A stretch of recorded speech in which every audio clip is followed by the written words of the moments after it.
भंडारा जिल्ह्यात शेतकऱ्यांनीच शासनाला फसवल्याचा धक्कादायक प्रकार समोर आला आहे। पूर परिस्थिती शेतीत गेली असल्याचा खोटा पंचनामा करत शासनाकडून पैसे ऐटण्याचा प्रकार समोर आला आहे।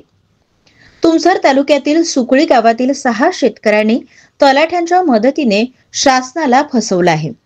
शेती लागवड केल्यानंतर पूर परिस्थिती निर्माण झाली होती आणि यामध्ये तालुक्यातील अनेक शेतकऱ्यांची शेतं पाण्याखाली गेली। शेतकरी संकटात सापडल्याने शासनाने पंचनामे करून मदत जाहीर केली, पण यामध्ये बोगस शेतकऱ्यांनी सुद्धा साठगाठ करून आपली शेती पुरात वाहून गेली याचा खोटा पंचनामा सादर करण्यात आला। सुकळी गावातील एका व्यक्तीने तशी तक्रार तहसीलदार यांच्याकडे केली आहे।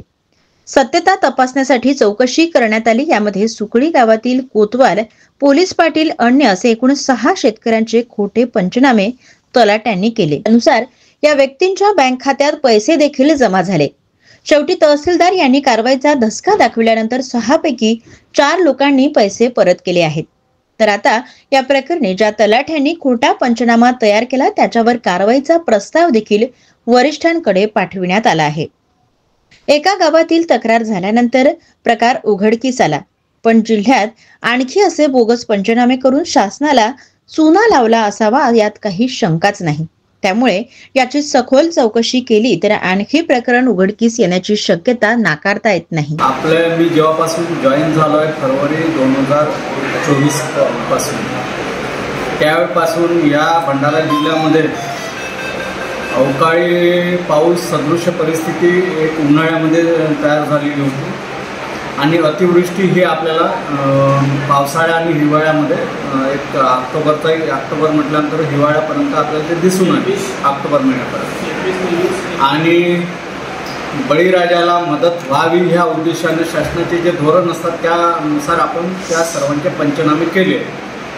सरकारकडून त्यांना जे मदत डिक्लेअर होते आणि ह्यामध्ये जवळपास आपल्याकडे 161 गावाच्या 161 गावाचे आपले जे ग्रामविकास यंत्रणा आहे किंवा आमचे तलाठी पातळीवरची महसूल यंत्रणा आहे, कोतवाल असतील आणि कृषी सहाय्यक यांच्या मदतीने आपण वेळोवेळी सर्वे केलेले आहे। या तिन्ही यंत्रणा मिळून आपण अवकाळी पावसाचे म्हणजे उन्हाळ्यामध्ये आणि अतिवृष्टीचे जे आपले पावसाळ्या आणि ऑक्टोबर महिन्यामध्ये जे अवकाळी पाऊस म्हणून किंवा अतिवृष्टी झाली त्यावेळी आपण पंचनामे केलेले आहे।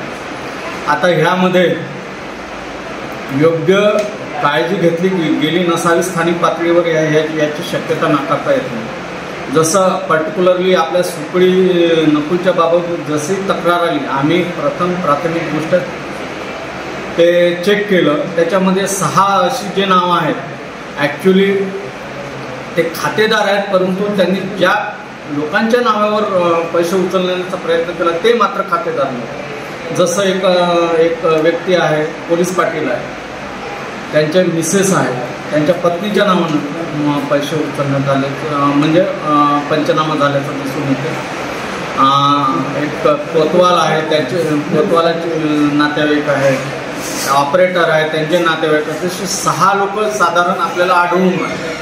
जसे हे लोकांची नावं आढळून आले तर पुन्हा चौकशी केल्यानंतर असं लक्षात आलं की त्यांच्या खात्यामध्ये डीपीटीच्या माध्यमातून पैसे गेलेले आहेत आणि ते पैसे गेल्याचं आणि गोष्ट एकतर गंभीर असल्यामुळे आपण त्यांना नोटीस दिली अगोदर, कारणे दाखवा आपण त्यांना खुलासा मागितला। खुलासा जसं त्यांना पत्र गेलं त्यांनी हे पैसे परत करायची तयारी दाखवली आणि पैसे परत केले। याच्यापैकी 6 पैकी 4 लोकांनी पैसे परत केले।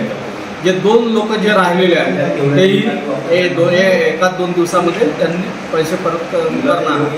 सर, एका गावामध्ये हा तक्रार झाली म्हणून प्रकरण उघडकीला नाही, जशी ह्या एका गावामध्ये जशी तक्रार झाली ती खबरदारीचा उपाय म्हणून आम्ही सगळ्या तलाठ्यांना आपापल्या याद्या व्हेरीफाय करायला सांगितल्या आहे।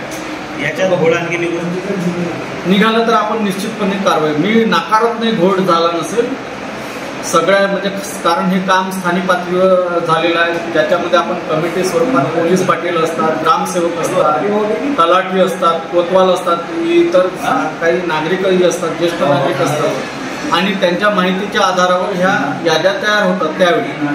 आणि ज्यावेळी पंचनामे केले जातात त्यावेळी शासनाला माहिती त्वरित पाठवायचं राहत असल्यामुळे त्याच्यामध्ये कमी जास्त होण्याची शक्यता नाकारता येते। परंतु आम्ही त्या तलाठ्यावर 1 ते 4 विभागीय चौकशीचा प्रस्ताव माननीय जिल्हाधिकारी महोदय यांना सादर केलेला आहे. आणि दुसरी गोष्ट, या प्रकरणामध्ये नायब तहसीलदार, दुसऱ्या सर्कलचे नायब तहसीलदार आणि मंडळ अधिकारी यांची कमिटी बसवून त्याची चौकशी करत आहे.